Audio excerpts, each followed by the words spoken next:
I keep seeing these headlines for people like, oh, well, because student population's coming down, like it's going to be really big problems in student properties. And I can tell you around the major schools they're generalizing too much. Around the major schools, what we're seeing is that is not the case at all. It's like the exact opposite. There is like no shortage of demand. We're looking at doing a bunch of work to this place and adding maybe an extension or a floor or something like that.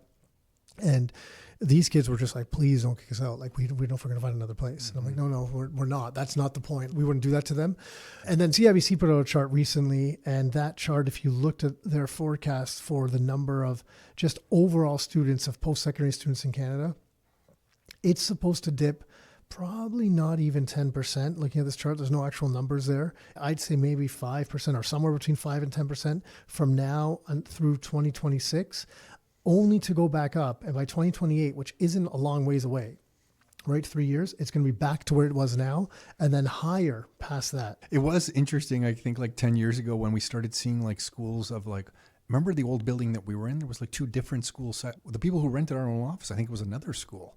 It was just multiple schools. Those random. Yeah. Like it was just tiny little campuses that could seat 20 it was like people. Tom and Nick's University, and then you would roll 100 people at however much a month. Yeah. It was a total not scam. about like Western or Queens or Brock. Those things were a University total of Toronto. scam. And they were always a total scam. And finally it came out that they were a scam. And some of them grew big. We don't have to name names, but some of the colleges really kind of almost blew up in enrollment. Well, I think it's out. I mean, Conestoga, I'll name the name. I think there's all sorts of numbers about their